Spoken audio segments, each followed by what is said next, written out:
Hi hello friends, welcome to the G K smart circle YouTube channel. ಈಗ ನಾವು April 6 ಮತ್ತು 7 2025ನೇ ಸಾಲಿನ ಪ್ರಮುಖ ಪ್ರಚಲಿತ ಘಟನೆಗಳನ್ನು ಕುರಿತು ಚರ್ಚೆ ಮಾಡೋಣ. ನಿಮಗೆಲ್ಲ ಗೊತ್ತಿರಲಿ, ಪ್ರತಿದಿನ ನಾನು ಕನ್ನಡದ ಪ್ರಜಾವಾಣಿ ಸೇರಿದಂತೆ ಕನ್ನಡದ ಇತರ ಎಲ್ಲ ನ್ಯೂಸ್ ಪೇಪರ್ಗಳು, ಇಂಗ್ಲೀಷ್ನ ದಿ ಹಿಂದೂ ಮತ್ತು ಇಂಗ್ಲೀಷ್ನ ಇತರ ಎಲ್ಲ ನ್ಯೂಸ್ ಪೇಪರ್ಗಳ ಜೊತೆಗೆ ಕೇಂದ್ರ ಸರ್ಕಾರ ಪ್ರತಿದಿನ ಅಪ್ಡೇಟ್ ಮಾಡ್ತಕ್ಕಂಥ PIB ನ್ಯೂಸ್ ಪೇಪರ್ಗಳ ಪ್ರಮುಖ ಪ್ರಚಲಿತ ಘಟನೆಗಳನ್ನು ನಿಮ್ಮ ಮುಂದೆ ತರ್ತಾ ಇರ್ತೀನಿ. ಹಾಗಾದರೆ ಇವತ್ತಿನ ಕ್ವಶ್ಚನ್ ನಂಬರ್ 1 ಏನಿದೆ ಅಂತ ನೋಡೋಣ ಬನ್ನಿ. ನೋಡಿ, 1ನೇ question, DRDO defence research development organisation ಅಂತ ಕರೀತಾರೆ. ಸೊ ಇದು ಕೆಳಗಿನ ಯಾವ ಕಂಪನಿಯ ಅಥವಾ ದೇಶದ ಸಹಯೋಗದೊಂದಿಗೆ ನೋಡಿ ಮಧ್ಯಮ ಶ್ರೇಣಿಯ ಮೇಲ್ಮೈಯಿಂದ ಆಕಾಶಕ್ಕೆ ಚಿಮ್ಮುವ ಕ್ಷಿಪಣಿ MR-SAM ಅಂತ ಕರೀತಾರೆ, ಇದನ್ನು ಅಭಿವೃದ್ಧಿಪಡಿಸಿದೆ. ಹಾಗಾದರೆ ಅಭಿವೃದ್ಧಿಪಡಿಸಿರ್ತಕ್ಕಂಥದ್ದು DRDO ಯಾವ ದೇಶದ ಸಹಕಾರದೊಂದಿಗೆ MR-SAM ಅನ್ನು ಅಭಿವೃದ್ಧಿಪಡಿಸಿದೆ ಅಂತ ಕೇಳಿದರೆ ಇಸ್ರೇಲ್. So option number 1 ಸರಿಯಾಗಿರ್ತಕ್ಕಂಥದ್ದು. ಹಾಗಾದರೆ ಏನಿದು MR-SAM? ವಿಸ್ತೃತ ರೂಪ ನಿಮಗೆ ಡೈರೆಕ್ಟಾಗಿ ಕೇಳ್ಬೋದು, ಗಮನಿಸಬಹುದು. ಇಂಗ್ಲೀಷಲ್ಲಿ MR ಅಂದರೆ ಮೀಡಿಯಮ್ ರೇಂಜ್, ಅಂದರೆ ಮಧ್ಯಮ ಶ್ರೇಣಿ ಅಂತ ಕರೀತಾರೆ.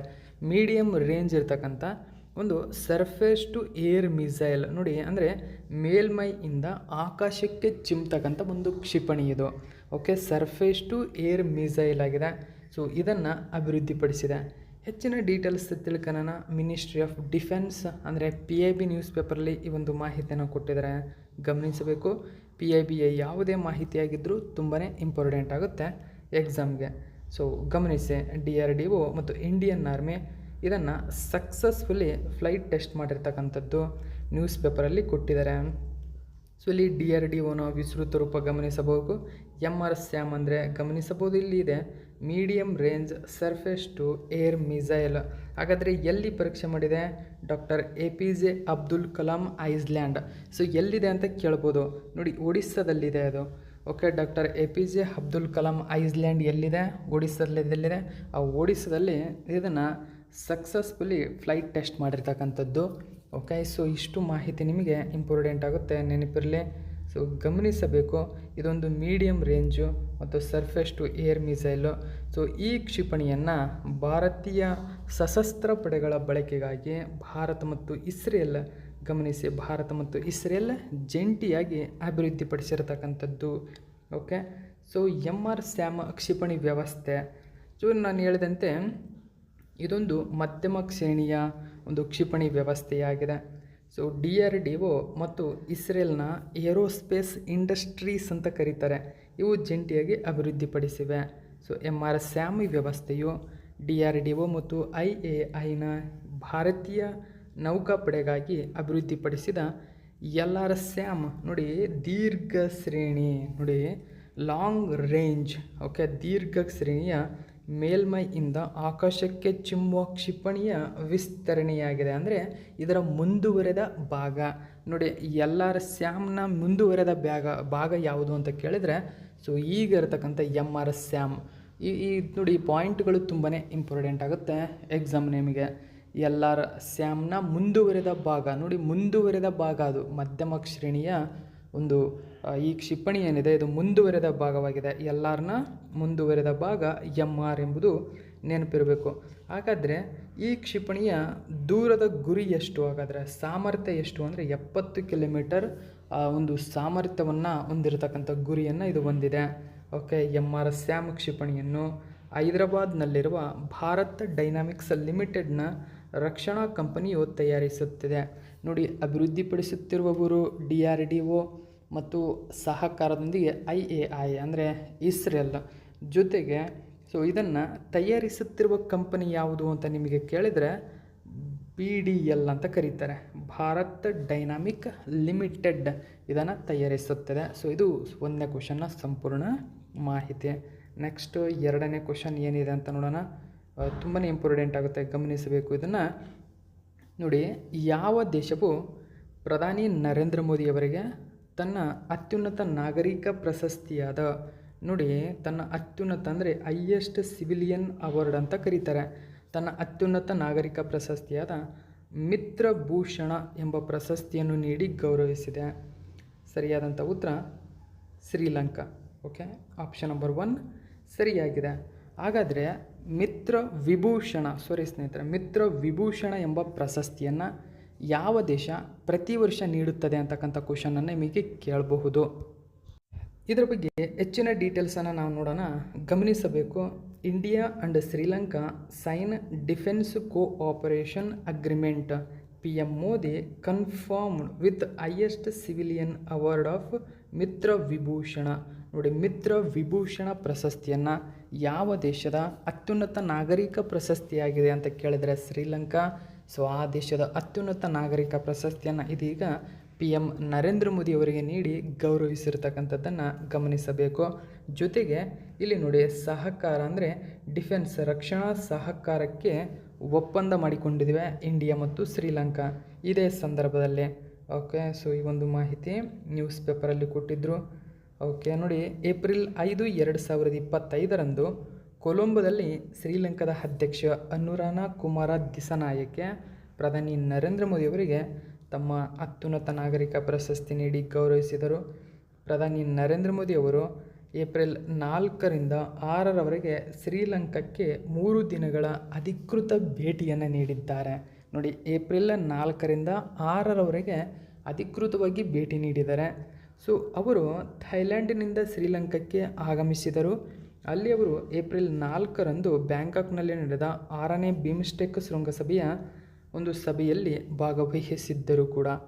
ಓಕೆ, ನೆಕ್ಸ್ಟು 3ನೇ ಕ್ವಶನ್ ನೋಡೋಣ. ಸೊ ಗಮನಿಸಬಹುದು ಈ ಕ್ವಶನನ್ನು ನೀವು. ಇತ್ತೀಚೆಗೆ ಅನುಮೋದಿಸಲಾದ ಅಂದರೆ ಕೇಂದ್ರ ಸರ್ಕಾರವು ಇತ್ತೀಚೆಗೆ ಅನುಮೋದಿಸಲಾದ ಕೇಂದ್ರ ಪ್ರಾಯೋಜಿತ ಯೋಜನೆ. ನೋಡಿ, ಕೇಂದ್ರ ಪ್ರಾಯೋಜಿತ ಯೋಜನೆಯಾದ ವೈಬ್ರೆಂಟ್ ವಿಲೇಜಸ್ ಪ್ರೋಗ್ರಾಮ್ ಸೆಕೆಂಡ್ರ ಅವಧಿ ಎಷ್ಟು? ನೋಡಿ, ಇತ್ತೀಚೆಗೆ ಕೇಂದ್ರ ಸರ್ಕಾರ ವೈಬ್ರೆಂಟ್ ವಿಲೇಜಸ್ ಪ್ರೋಗ್ರಾಮ್ ಸೆಕೆಂಡ್ ಯೋಜನೆಯನ್ನು ಒಂದು ಅನುಮೋದಿಸಿದೆ, ಅಂದರೆ ಅಪ್ರೂವ್ ಮಾಡಿದೆ. ಹಾಗಾದರೆ ಈ ಯೋಜನೆಯ ಅವಧಿ ಎಷ್ಟು ಅಂತ ಕೇಳಿದರೆ 2024-25ರಿಂದ 2028-29ರವರೆಗೆ ಇದಕ್ಕೆ ಅಪ್ರೂವ್ ಕೊಟ್ಟಿರ್ತಕ್ಕಂಥದ್ದು. ಸೊ ಯಾವ ಸಮಯದಲ್ಲಿ ಬೇಕಾದರೂ ಈ ಕ್ವಶನನ್ನು ಕೇಳ್ತಕ್ಕಂಥ ಚಾನ್ಸಸ್ ಇರುತ್ತೆ. ಹೆಚ್ಚಿನ ಡೀಟೇಲ್ಸನ್ನು ನಾವು ತಿಳ್ಕೊಳ್ಳೋಣ. ಏನಿದು ವೈಬ್ರೆಂಟ್ ವಿಲೇಜಸ್ ಪ್ರೋಗ್ರಾಮ್? ಓಕೆ, ಇಂಥ ಕ್ವಶನ್ಗಳು PIB ನ್ಯೂಸ್ ಪೇಪರಲ್ಲಿ ಇರ್ತವೆ.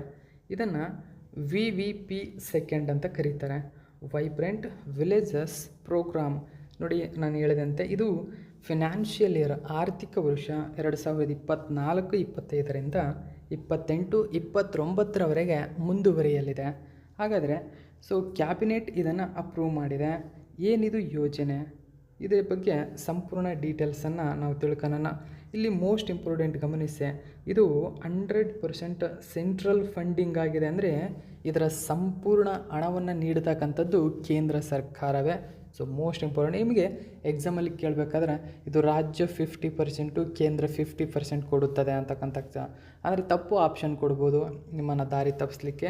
ಸೊ ಇಲ್ಲಿ ಆಪ್ಷನಲ್ಲೇ ಕೊಟ್ಟಿದ್ರು ನೋಡಿ, 100% ಫಂಡಿಂಗ್ ಏನಿದೆ ಎಲ್ಲ ಸೆಂಟ್ರಲ್ ಗೌರ್ಮೆಂಟ್ದೇ ಆಗಿರುತ್ತದೆ ಈ ಸ್ಕೀಮಿಗೆ. ಓಕೆ, ಸೊ ಇದು ಡೀಟೇಲ್ಸನ್ನು ತಿಳ್ಕೊಳ್ಳೋಣ. ನೀವು ಸರಿ ಇಂಗ್ಲೀಷಲ್ಲಿ ನೋಡ್ಕೊಳ್ಳಿ. ನೋಡಿ, ಪ್ರಧಾನಿ ನರೇಂದ್ರ ಮೋದಿಯವರ ಅಧ್ಯಕ್ಷತೆಯಲ್ಲಿ ನಡೆದಂತಹ ಕೇಂದ್ರ ಸಚಿವ ಸಂಪುಟವು ಸೊ ವೈಬ್ರೆಂಟ್ ವಿಲೇಜಸ್ ಪ್ರೋಗ್ರಾಮ್ ಸೆಕೆಂಡ್ಗೆ ಅನುಮೋದನೆ ನೀಡಿತು. ಓಕೆ, ಇದೇ ಸಂದರ್ಭದಲ್ಲಿ ಏಪ್ರಿಲ್ 3 ಮತ್ತು 4, 2025ರಂದು ಥೈಲ್ಯಾಂಡ್ಗೆ ಭೇಟಿ ನೀಡಿರುವ ಪ್ರಧಾನಿಯು ಥೈಲ್ಯಾಂಡ್ನ ಬ್ಯಾಂಕಾಕ್ನಿಂದ ವರ್ಚುವಲ್ ಆಗಿ ಈ ಸಭೆಯನ್ನು ಅಧ್ಯಕ್ಷತೆ ವಹಿಸಿದ್ದರು. ಯಾಕಂದರೆ ಅವರು ಥೈಲ್ಯಾಂಡ್ನಲ್ಲಿ ಬಿಮ್ಸ್ಟೆಕ್ ಶೃಂಗಸಭೆಯಲ್ಲಿದ್ದಾರೆ ಈ ಸಂದರ್ಭದಲ್ಲಿ. ಆ ಕಾರಣಕ್ಕಾಗಿ ಅಲ್ಲಿಂದನೇ ಸೊ ಈ ಸಭೆಯ ಅಧ್ಯಕ್ಷತೆಯನ್ನು ವಹಿಸಿದ್ದರು ವರ್ಚುವಲ್ ಮೂಲಕ. ಓಕೆ, ಕೇಂದ್ರ ಸರ್ಕಾರವು 2023ರಲ್ಲಿ ಪ್ರಾರಂಭಿಸಿರ್ತಕ್ಕಂಥ ವೈಬ್ರೆಂಟ್ ವಿಲೇಜಸ್ ಪ್ರೋಗ್ರಾಮ್. ನೋಡಿ, ಈ ಪ್ರೋಗ್ರಾಮನ್ನು 2023ರಲ್ಲಿ ಪ್ರಾರಂಭಿಸಿದೆ. Most important. ಇದಕ್ಕೆ ಪೂರಕವಾಗಿ ನೋಡಿ ವೈಬ್ರೆಂಟ್ ವಿಲೇಜಸ್ ಪ್ರೋಗ್ರಾಮ್ 1ಅನ್ನು ರೂಪಿಸಲಾಗಿತ್ತು ಅದೇ ದಿನ. ಸೊ ಈಗ ವೈಬ್ರೆಂಟ್ ವಿಲೇಜಸ್ ಪ್ರೋಗ್ರಾಮ್ ಅಂದರೆ ಗಮನಿಸಿ, ಇದನ್ನು ಕನ್ನಡದಲ್ಲಿ ರೋಮಾಂಚಕ ಗ್ರಾಮ ಕಾರ್ಯಕ್ರಮ ಅಂತಾರೆ, ಬೇಡ ಅದು. ಸೊ ವೈಬ್ರೆಂಟ್ ವಿಲೇಜಸ್ ಪ್ರೋಗ್ರಾಮ್ ಅವಧಿ 2ರ. ಸೊ ಇದನ್ನು 2024-25ರಿಂದ 28-29ರವರೆಗೆ ಮುಂದುವರಿಸಲಿದ್ದಾರೆ. ಸೊ ಹಾಗಾದರೆ ಈ ಯೋಜನೆ ಏನಿದೆ ಕೇಂದ್ರ ಗೃಹ ಸಚಿವಾಲಯದ ಅಡಿಯಲ್ಲಿ ಕಂಡುಬರುತ್ತದೆ. ಮೋಸ್ಟ್ ಇಂಪಾರ್ಟೆಂಟು ನೋಡಿ, ಕೇಂದ್ರ ಗೃಹ ಸಚಿವಾಲಯ. ಕೇಂದ್ರ ಗೃಹ ಸಚಿವಾಲಯದ ಅಂಡರಲ್ಲಿ ಈ ಯೋಜನೆ ಕಂಡುಬರುತ್ತದೆ ನಮಗೆ. ಸೊ ನಿಧಿಯ ಹಂಚಿಕೆ ಟೋಟಲ್ ಆಗಿ ಒಟ್ಟು ಈ ಯೋಜನೆಗೆ 6,839 ಕೋಟಿ ರೂಪಾಯಿಯನ್ನು ಮೀಸಲಿಟ್ಟಿದ್ದಾರೆ. ಇದು 100% ಕೇಂದ್ರ ಸರ್ಕಾರವೇ ಇದಕ್ಕೆ ಹಣವನ್ನು ನೀಡುತ್ತದೆ. ಓಕೆ, ಇನ್ನು ನಾವು ನೆಕ್ಸ್ಟ್ 4ನೇ ಕ್ವಶನ್ ನೋಡೋಣ. ಕೇಂದ್ರ ಸರ್ಕಾರದ ಆಯುಷ್ಮಾನ್ ಭಾರತ್ ಪ್ರಧಾನಮಂತ್ರಿ ಜನ ಆರೋಗ್ಯ ಯೋಜನೆ ಅಂದರೆ ABPMJAY ಯೋಜನೆಗೆ ಸೇರ್ಪಡೆಗೊಳ್ಳಲಿರುವ 36ನೇ ರಾಜ್ಯ ಅಥವಾ ಕೇಂದ್ರಾಡಳಿತ ಪ್ರದೇಶ ಯಾವುದು? ಸರಿಯಾದಂಥ ಉತ್ತರ ದೆಹಲಿ. ನೋಡಿ, ದೆಹಲಿ ಮತ್ತು ಪಶ್ಚಿಮ ಬಂಗಾಳ ಇವೆರಡೂ ಕೇಂದ್ರ ಸರ್ಕಾರದ ಅಂದರೆ BJP ಸರ್ಕಾರದ ಪ್ರಮುಖ ಯೋಜನೆಯಾಗಿರತಕ್ಕಂಥ ಆಯುಷ್ಮಾನ್ ಭಾರತ್ ಪ್ರಧಾನಮಂತ್ರಿ ಜನ ಆರೋಗ್ಯ ಯೋಜನೆಗೆ ಸೇರ್ಪಡೆಗೊಂಡಿರಲಿಲ್ಲ. ಈಗ ದೆಹಲಿಯು ಇದಕ್ಕೆ ಸೇರ್ಪಡೆಗೊಂಡಿದೆ. ಓಕೆ, ಸೊ ಡೀಟೇಲ್ಸನ್ನು ನಾವು ತಿಳ್ಕೊಳ್ಳೋಣ. ಇದ್ರ ಬಗ್ಗೆ ಆಕರಣಕ್ಕಾಗಿ ಇಂಪಾರ್ಟೆಂಟ್ ಆಗುತ್ತೆ. ಇನ್ನೂ ಆದರೂ ಪಶ್ಚಿಮ ಬಂಗಾಳ ಸೇರ್ಪಡೆಗೊಂಡಿಲ್ಲ ಎಂಬುದು ಗಮನಿಸಬೇಕು. ನೋಡಿ, ಸಾರಿ ಫ್ರೆಂಡ್ಸ್, ಇದು 36 ಆಗಿತ್ತು. ಇದನ್ನು 35 ಅಂತ ಮಾಡ್ಕೊಳ್ಳಿ. 35. ಓಕೆ, ಈಗ 36 ಅಂದರೆ ಪಶ್ಚಿಮ ಬಂಗಾಳ ಸೇರಿದರೆ 36 ಆಗುತ್ತೆ. ನೋಡಿ, Delhi becomes the 35th state or union territory to implement Ayushman Bharat Pradhan Mantri Jan ಆರೋಗ್ಯ ಯೋಜನಾ. ನೋಡಿ, 35th state or union territory ಎಂಬ ಹೆಗ್ಗಳಿಕೆಗೆ ಸೇರ್ಪಡೆಗೊಂಡಿದೆ ಡೆಲ್ಲಿ. ಸೊ ಈ ಒಂದು ಮಾಹಿತಿ ನ್ಯೂಸ್ ಪೇಪರಲ್ಲಿ ಕೊಟ್ಟಿದ್ದರೂ ಗಮನಿಸಬೇಕು. ಓಕೆ, ಸೊ ಸೇರ್ಪಡೆಗೊಂಡಿದೆ ಏಪ್ರಿಲ್ 5ರಂದು. ಸೊ ಇದು ABJY ಯೋಜನೆಗೆ ಸೇರ್ಪಡೆಗೊಳ್ಳಲಿರುವ 35 ಮಾಡ್ಕೊಳ್ಳಿ ಸ್ನೇಹಿತರೆ. ಕೇಂದ್ರಾಡಳಿತ ಪ್ರದೇಶವೇ ದೆಹಲಿ. ಸೊ ಪಶ್ಚಿಮ ಬಂಗಾಳದ ಮಮತಾ ಬ್ಯಾನರ್ಜಿ ಸರ್ಕಾರ ಮಾತ್ರ ಈ ಯೋಜನೆಗೆ ಸೇರ್ಪಡೆಗೊಂಡಿಲ್ಲ. ಸೊ ಈ ಯೋಜನೆ ವಿಶ್ವದ ಅತಿದೊಡ್ಡ ವೈದ್ಯಕೀಯ ವಿಮಾ ಯೋಜನೆಯಾಗಿದೆ. ಓಕೆ, ಸೊ ಹಾಗಾದರೆ ಈ ಯೋಜನೆಯ ಪ್ರಯೋಜನ ನೋಡಿ. ಇದು ನಗದು ರಹಿತ ವೈದ್ಯಕೀಯ ವಿಮಾ ಯೋಜನೆಯಾಗಿದೆ. ನೋಡಿ, ನಗದು ರಹಿತ ವಿಮಾ ಯೋಜನೆಯಾಗಿದೆ. ಅರ್ಹ ಕುಟುಂಬಗಳು ದ್ವಿತೀಯ ಮತ್ತು ತೃತೀಯ ಹಂತದ ಆರೈಕೆ ಆಸ್ಪತ್ರೆಗೆ ವರ್ಷಕ್ಕೆ 5 ಲಕ್ಷ ರೂಪಾಯಿ ವಿಮೆಯನ್ನು ಪಡೆಯುತ್ತಾರೆ. ಒಬ್ಬ ಕುಟುಂಬದ ಸದಸ್ಯರು ಅಥವಾ ಎಲ್ಲ ಸದಸ್ಯರು ಸೇರಿ ಅರ್ಹ ಸಾರ್ವಜನಿಕ ಅಥವಾ ಖಾಸಗಿ ವಲಯದ ಆಸ್ಪತ್ರೆಗಳಲ್ಲಿ ವರ್ಷಕ್ಕೆ 5 ಲಕ್ಷ ರುಗಳ ಆರೋಗ್ಯ ವಿಮಾ ಪ್ರಯೋಜನಗಳನ್ನು ಪಡೆಯಬಹುದು. ಕೇಂದ್ರ ಸರ್ಕಾರ ಮತ್ತು ರಾಜ್ಯ ಸರ್ಕಾರಗಳು ವಿಮಾ ಪ್ರೀಮಿಯಮನ್ನು ಹಂಚಿಕೊಳ್ಳುತ್ತವೆ. 2024ರಲ್ಲಿ ಸರ್ಕಾರವು 70 ವರ್ಷ ಮತ್ತು ಅದಕ್ಕಿಂತ ಹೆಚ್ಚಿನ ವಯಸ್ಸಿನ ಹಿರಿಯ ನಾಗರಿಕರನ್ನು ಯೋಜನೆಯಡಿಯಲ್ಲಿ ಸೇರಿಸಿತು. ಓಕೆ, ನೆಕ್ಸ್ಟ್ 5ನೇ ಕ್ವಶನ್ ನೋಡಿ. ಏನಿದೆ 5ನೇ ಕ್ವಶನ್ನು ನೋಡಿ. ರಾಷ್ಟ್ರೀಯ ಧ್ರುವ ಮತ್ತು ಸಾಗರ ಸಂಶೋಧನಾ ಕೇಂದ್ರ, ಇದನ್ನು NCPOR ಅಂತ ಕರೀತಾರೆ. ಅಂದರೆ national centre for polar and ocean research.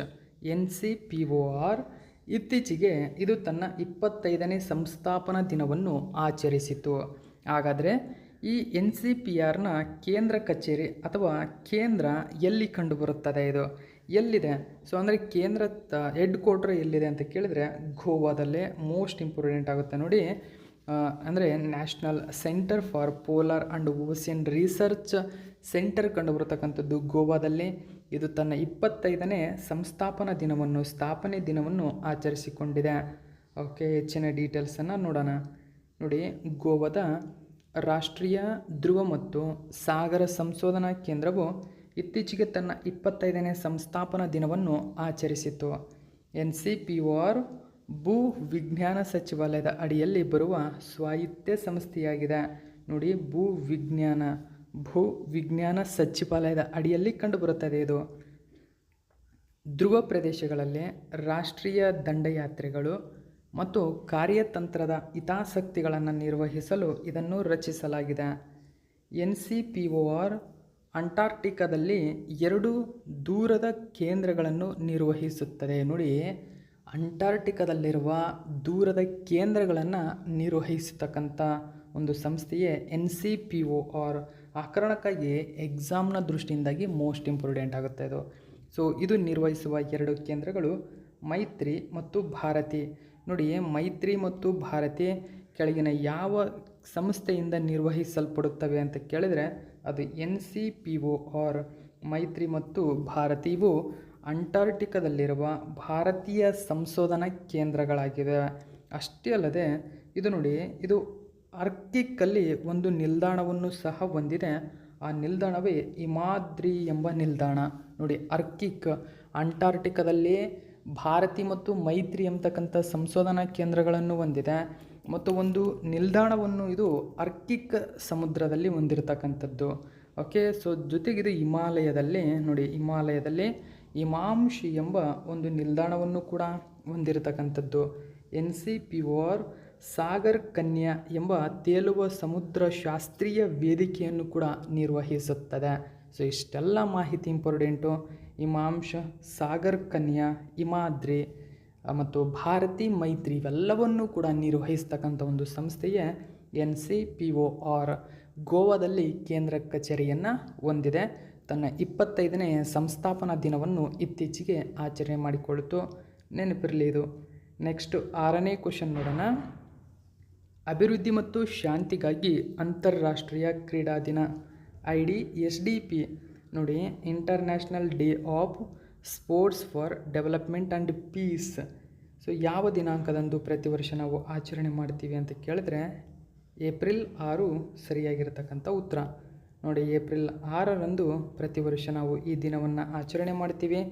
So ಈ ವರ್ಷದ ಥೀಮ್ ಏನು ಹಾಗಾದರೆ ನೋಡಿ, ಥೀಮ್ ಈ ವರ್ಷದ್ದು living the playing field sports for social inclusion ಎಂಬುದು ಈ ವರ್ಷದ ಥೀಮ್ ಆಗಿದೆ. ಓಕೆ, ನೆಕ್ಸ್ಟು 7ನೇ ಕ್ವಶನ್ ನೋಡೋಣ. 2025ರಲ್ಲಿ ಮುಂದಿನ 2 ವರ್ಷಗಳ ಕಾಲ ಯಾವ ದೇಶವು ಬೀಮ್ಸ್ಟೆಕ್ನ ಅಧ್ಯಕ್ಷತೆ ಸ್ಥಾನವನ್ನು ಅಲಂಕರಿಸಿದೆ? Most important Bangladesh. ನೋಡಿ, ಪ್ರಸ್ತುತ ಥಾಯ್ಲ್ಯಾಂಡ್ ದೇಶವು ಬೀಮ್ಸ್ಟೆಕ್ನ ಶೃಂಗಸಭೆಯ ಆತಿಥ್ಯವನ್ನು ವಹಿಸಿರುವ ದೇಶವಾಗಿದೆ. ಹಾಗಾದರೆ ಮುಂದಿನ 2 ವರ್ಷಗಳ ಕಾಲ ಅಂದರೆ 2026-27ರಲ್ಲಿ ಯಾವ ದೇಶವು ಬೀಮ್ಸ್ಟೆಕ್ ಶೃಂಗಸಭೆಯ ಆತಿಥ್ಯವನ್ನು ವಹಿಸಲಿದೆ ಅಂತ ಕೇಳಿದರೆ ಅದು ಬಾಂಗ್ಲಾದೇಶ ಎಂಬುದು ಇಂಪಾರ್ಟೆಂಟ್ ಆಗುತ್ತೆ.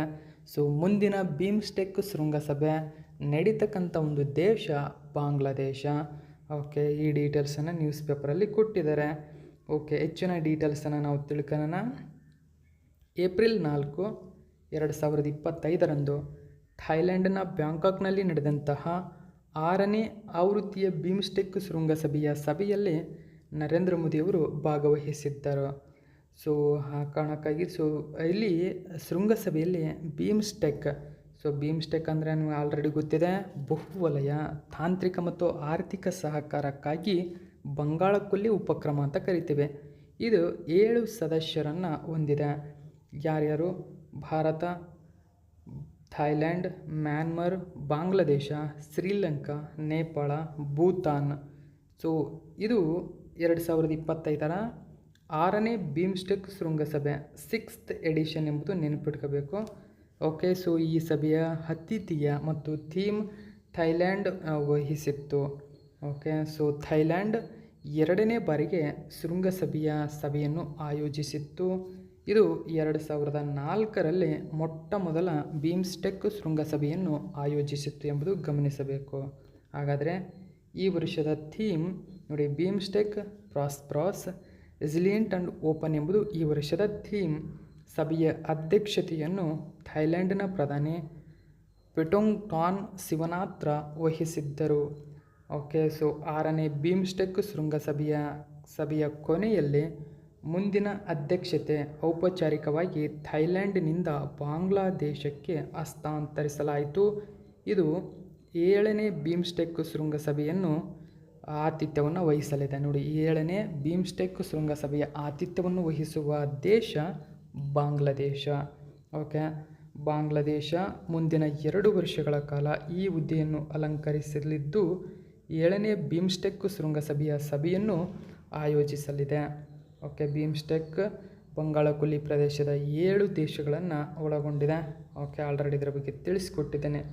8ನೇ ಕ್ವಶನ್ ನೋಡಿ, ಇತ್ತೀಚೆಗೆ ಬಿಡುಗಡೆಯಾದ ವರದಿಯ ಪ್ರಕಾರ 2014-15ರಿಂದ 2023-24ರವರೆಗೆ ಜನನದ ಸಮಯದಲ್ಲಿ ಲಿಂಗ ಅನುಪಾತ ಅಥವಾ ಲಿಂಗಾನುಪಾತ ಎಷ್ಟು ಹೆಚ್ಚಾಗಿದೆ ನೋಡಿ. ಸೆಕ್ಸ್ ರೇಷಿಯೋ ಅಟ್ ಬರ್ತ್ ಎಷ್ಟು ಹೆಚ್ಚಾಗಿದೆ? 12 ಅಂಕಗಳಿಗೆ ಹೆಚ್ಚಾಗಿರತಕ್ಕಂಥದ್ದು. ಸೊ ಕೇಂದ್ರ ಸರ್ಕಾರ PIB ನ್ಯೂಸ್ ಪೇಪರಲ್ಲಿ ಈ ಒಂದು ಮಾಹಿತಿಯನ್ನು ಬಿಡುಗಡೆ ಮಾಡಿದೆ. ಸೊ ಇಂಪಾರ್ಟೆಂಟ್ ಆಗುತ್ತೆ ಯಾವುದೇ ಮಾಹಿತಿ ಆಗಿದ್ದರೂ ಕೂಡ ನೋಡಿ. Sex ratio at birth rises at 1918 ಇತ್ತು, ಈಗ 1930 ಆಗಿರತಕ್ಕಂಥದ್ದು. ಸೊ ಏನಿದೆ ಹಾಗಾದರೆ ಡೀಟೇಲ್ಸನ್ನು ನಾವು ತಿಳ್ಕೊಳ್ಳೋಣ ನೋಡಿ. ಜನನದ ಸಮಯದಲ್ಲಿ ಲಿಂಗಾನುಪಾತವು 918 ಇತ್ತು 2014-15ರಲ್ಲಿ. 2023-24ರಲ್ಲಿ ಇದು 930ಕ್ಕೆ ಸುಧಾರಿಸಿದೆ, ಅಂದರೆ 12 ಅಂಕಗಳ ಹೆಚ್ಚಳವನ್ನು ತೋರಿಸಿದೆ. ಈ ಸುಧಾರಣೆಗೆ ಬೇಟಿ ಬಚಾವೋ ಬೇಟಿ ಪಢಾವೋ ಯೋಜನೆ ಕಾರಣವಾಗಿದೆ. ಇದು ಭಾರತದಲ್ಲಿ ಕುಸಿಯುತ್ತಿರುವ ಮಕ್ಕಳ ಲಿಂಗಾನುಪಾತವನ್ನು ಪರಿಹರಿಸಲು ಗಮನಾರ್ಹವಾಗಿ ಕೊಡುಗೆ ನೀಡಿದೆ ಅಂತಕ್ಕಂಥ ಮಾಹಿತಿ ನ್ಯೂಸ್ ಪೇಪರಲ್ಲಿ ಕೊಟ್ಟಿರ್ತಕ್ಕಂಥದ್ದು. ಹಾಗಾದರೆ ಏನಿದು ಬೇಟಿ ಬಚಾವೋ ಬೇಟಿ ಪಢಾವೋ ಯೋಜನೆ? 2015ರಲ್ಲಿ ಪ್ರಾರಂಭವಾದ ಈ ಯೋಜನೆಯು ಭಾರತದಲ್ಲಿ ಹೆಣ್ಣು ಮಕ್ಕಳ ಕಲ್ಯಾಣವನ್ನು ಸುಧಾರಿಸುವ ಮತ್ತು ಕುಸಿಯುತ್ತಿರುವ ಮಕ್ಕಳ ಲಿಂಗಾನುಪಾತದ ಸಮಸ್ಯೆಯನ್ನು ಪರಿಹರಿಸುವತ್ತ ಗಮನ ಹರಿಸುತ್ತದೆ.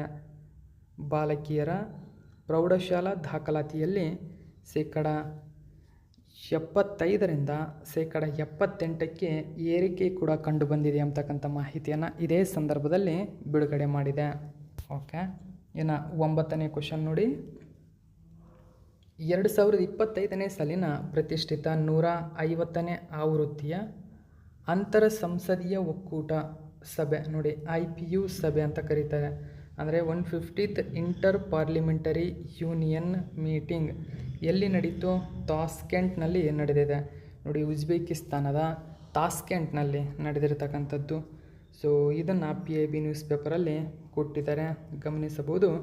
ಉಜ್ಬೇಕಿಸ್ತಾನದಲ್ಲಿ ಕಂಡುಬರತಕ್ಕಂಥ ತಾಸ್ಕೆಂಟ್ನಲ್ಲಿ ಸೊ ಈ ವರ್ಷ ಲೋಕಸಭಾ ಸ್ಪೀಕರ್ ಆಗಿರ್ತಕ್ಕಂಥ ಅಂದರೆ ಓಂ ಬಿರ್ಲಾರವರು ಪಾರ್ಟಿಸಿಪೇಟ್ ಮಾಡಿದ್ದಾರೆ ನೋಡಿ. 150th assembly of inter parliamentary union ಅಂತ ಕರೀತಾರೆ. ಓಕೆ, 150th ಇದು. Okay, so inter parliamentary union IPU ತಾಸ್ಕೆಂಟ್ನಲ್ಲಿ ಪ್ರಾರಂಭವಾಗಿದೆ. ಮೋಸ್ಟ್ ಇಂಪಾರ್ಟೆಂಟ್ ಅದು ನೋಡಿ. ತಾಸ್ಕೆಂಟ್ನಲ್ಲಿ ಸೊ ಒಂದು ಸಂಸದೀಯರ ಮೀಟಿಂಗ್ ಆಯೋಜನೆ ಅಂತಾರಾಷ್ಟ್ರೀಯ ಮಟ್ಟದಲ್ಲಿ. ಸೊ ಇದಕ್ಕೆ ಭಾರತದಿಂದ ಯಾರು ಭಾಗವಹಿಸಲಿದ್ದಾರೆ ನೋಡಿ? ಲೋಕಸಭಾ ಸ್ಪೀಕರ್ ಆಗಿರತಕ್ಕಂಥ ಓಂ ಬಿರ್ಲಾರವರು ಇದಕ್ಕೆ ಭಾಗವಹಿಸಿದ್ದಾರೆ. ಓಕೆ, ಹೆಚ್ಚಿನ ಡೀಟೇಲ್ಸ್ ನಾವು ನ್ಯೂಸ್ ಪೇಪರಲ್ಲಿ ಏನು ಕೊಟ್ಟಿದ್ದಾರೆ ಅಂತ ನೋಡೋಣ. ಓಂ ಬಿರ್ಲಾ ಅವರು ಉಜ್ಬೇಕಿಸ್ತಾನದ ತಾಸ್ಕೆಂಟ್ನಲ್ಲಿ ನಡೆಯಲಿರುವ 155ನೇ IPU ಅಸೆಂಬ್ಲಿಗೆ ಭಾರತದ ನಿಯೋಗವನ್ನು ಮುನ್ನಡೆಸಲಿದ್ದಾರೆ. ಏನಿದು IPU ಎಂಬುದು ರಾಷ್ಟ್ರೀಯ ಸಂಸತ್ತುಗಳ ಜಾಗತಿಕ ಸಂಘಟನೆಯಾಗಿದ್ದು ಪ್ರಜಾಪ್ರಭುತ್ವ, ಶಾಂತಿ ಮತ್ತು ಮಾನವ ಹಕ್ಕುಗಳ ಪ್ರಚಾರದ ಮೇಲೆ ಕೇಂದ್ರೀಕರಿಸುತ್ತದೆ. ಓಕೆ, 10ನೇ ಕ್ವಶನ್ ನೋಡಿ. ಇಂಪಾರ್ಟೆಂಟ್ ಆಗುತ್ತೆ ಈ ಕ್ವಶನ್. ಇತ್ತೀಚೆಗೆ ಸುದ್ದಿಯಲ್ಲಿರುವ ಸ್ಟ್ಯಾಂಡ್ ಆಫ್ ಇಂಡಿಯಾ ಯೋಜನೆ. ಸೊ ಈ ಯೋಜನೆಯ 7 ವರ್ಷಗಳನ್ನು ಪೂರೈಸಿದೆ. ಹಾಗಾದರೆ ಈ ಸ್ಟ್ಯಾಂಡ್ ಆಫ್ ಇಂಡಿಯಾ ಯೋಜನೆಯನ್ನು ಕೇಂದ್ರ ಸರ್ಕಾರ ಕೆಳಗಿನ ಯಾವ ವರ್ಷದಲ್ಲಿ ಪ್ರಾರಂಭಿಸಿತು? ಸೊ ಕೇಂದ್ರ ಸರ್ಕಾರದ ಅತ್ಯಂತ ಪ್ರಮುಖ ಯೋಜನೆ ಇದು. ಈ ಯೋಜನೆಯನ್ನು ಕೇಂದ್ರ ಸರ್ಕಾರವು ಏಪ್ರಿಲ್ 6, 2016ರಂದು ಪ್ರಾರಂಭಿಸಿತ್ತು. ಸೊ ಇತ್ತೀಚೆಗೆ ಅದು ತನ್ನ ದಿನವನ್ನು ಆಚರಣೆ ಮಾಡಿಕೊಂಡಿದೆ ನೋಡಿ. 9 years of stand up India. ಏನಿದು ಸ್ಟ್ಯಾಂಡ್ ಆಫ್ ಇಂಡಿಯಾ? ಗಮನಿಸಬಹುದು, turning aspirations into achievements. So achievement ಆಗಿರತಕ್ಕಂಥದ್ದು ನೋಡಿ. ಇದನ್ನು 5th ಏಪ್ರಿಲ್ 2016ನಲ್ಲಿ ಪ್ರಾರಂಭಿಸಿತ್ತು. ಸೊ ಏನು ಕಾರಣ ಇದು? ಏನು ಸ್ಕೀಮ್ ಇದು? ಸ್ಟ್ಯಾಂಡ್ ಅಪ್ ಇಂಡಿಯಾ ಸ್ಕೀಮ್ ಎಂಬುದು ಒಂದು ನೋಡಿ ಮಿಷನ್. ಏನಂದರೆ empowers SC ST and women entrepreneurs. ಗಮನಿಸಬಹುದು, ಇದು SC ST ಮತ್ತು ವುಮೆನ್ ಎಂಟರ್ಪ್ರನರ್ಸ್ಗಳು ಏನಿದ್ದಾರೆ ಸೊ ಅವರಿಗಾಗಿ ಇರತಕ್ಕಂಥ ಒಂದು ಪ್ರಮುಖ ಯೋಜನೆ. ಸೊ ಇಷ್ಟು ಡೀಟೇಲ್ಸ್ ನಿಮಗೆ ಇಂಪಾರ್ಟೆಂಟ್ ಆಗುತ್ತೆ. ಸೊ ನೋಡಿ, ಇದು SC ಮತ್ತು ST ಮತ್ತು ಮಹಿಳಾ ಉದ್ಯಮಿಗಳನ್ನು ಬೆಂಬಲಿಸಲು ಸ್ಟ್ಯಾಂಡ್ ಆಫ್ ಇಂಡಿಯಾ ಯೋಜನೆಯನ್ನು ಕೇಂದ್ರ ಸರ್ಕಾರ ಪ್ರಾರಂಭಿಸಿತು. ಈ ಯೋಜನೆ ಸಾವಿರಾರು ಫಲಾನುಭವಿಗಳಿಗೆ ಸಾಲ ನೀಡುವಲ್ಲಿ ಯಶಸ್ವಿಯಾಗಿದೆ ಮತ್ತು ಅಂಚಿನಲ್ಲಿರುವ ಸಮುದಾಯಗಳ ಸಬಲೀಕರಣಕ್ಕೆ ಕೊಡುಗೆ ನೀಡುತ್ತದೆ. ಅಂದರೆ ನೋಡಿ, ಈ ಯೋಜನೆಯನ್ನು ಯಾವ ಕೇಂದ್ರದ ಅಥವಾ ರಾಜ್ಯ ಪ್ರಾಯೋಜಿತನ ಅಂತ ಕೇಳ್ಬೋದು. ಆದರೆ ಮತ್ತು ಈ ಯೋಜನೆಯ ಉದ್ದೇಶವೇನು, ಜೊತೆಗೆ ಈ ಯೋಜನೆಗೆ ಸಂಪೂರ್ಣ ಬೆಂಬಲ ಯಾರು, ಇವೆಲ್ಲ ಪಾಯಿಂಟ್ ಇಂಪಾರ್ಟೆಂಟ್ ಆಗುತ್ತೆ. ಯಾವಾಗ ಜಾರಿಗೆ ಬಂದಿದೆ ಎಂಬುದು. ಸೊ ಇದರ ಉದ್ದೇಶವೇನು ನೋಡಿ, ಉದ್ದೇಶ ಮೋಸ್ಟ್ ಇಂಪಾರ್ಟೆಂಟ್ ಆಗುತ್ತೆ. ಈ ಯೋಜನೆಯ ಉದ್ದೇಶ ಮುಖ್ಯವಾಗಿ SC ST ಮಹಿಳಾ ಸಮುದಾಯಗಳ ಅಂದರೆ ಉದ್ಯಮಿಗಳು, ಮಹಿಳಾ ಸಮುದಾಯಗಳ ಉದ್ಯಮಿಗಳಿಗೆ ಸಾಲವನ್ನು ಒದಗಿಸುವ ಗುರಿಯನ್ನು ಹೊಂದಿದೆ. ಓಕೆ, ಸೊ ಇವರಿಗೆ ಉದ್ಯಮಿಗೆ ಸಾಲವನ್ನು ಒದಗಿಸುವ ಗುರಿಯನ್ನು ಹೊಂದಿದೆ. ಇದು ಉತ್ಪಾದನೆ, ಸೇವೆಗಳು ಮತ್ತು ವ್ಯಾಪಾರ ವಲಯದಲ್ಲಿ ಹಸಿರು ಕ್ಷೇತ್ರ ಉದ್ಯಮಗಳನ್ನು ಸ್ಥಾಪಿಸುವತ್ತ ಗಮನ ಹರಿಸುತ್ತದೆ. ನೋಡಿ, ಹಸಿರು ಕ್ಷೇತ್ರ. ಓಕೆ, ಸೊ ಈ ಕ್ಷೇತ್ರದಲ್ಲಿ ಸಾಧನೆ ಮಾಡುವ ಗುರಿಯನ್ನು ಹೊಂದಿರತಕ್ಕಂಥದ್ದು. ಈ ಎಲ್ಲ ಪಾಯಿಂಟ್ಗಳು ಎಕ್ಸಾಮ್ಗೆ ಇಂಪಾರ್ಟೆಂಟ್ ಆಗುತ್ತೆ. ಇದು ಇವತ್ತಿನ ಪ್ರಮುಖ ಪ್ರಚಲಿತ ಘಟನೆ. ಇದೇ ತರಹದ ಮಾಹಿತಿಯೊಂದಿಗೆ ಮತ್ತೆ ನಿಮ್ಮನ್ನು ಭೇಟಿ ಆಗ್ತೀನಿ. Thank you so much for watching my video friends.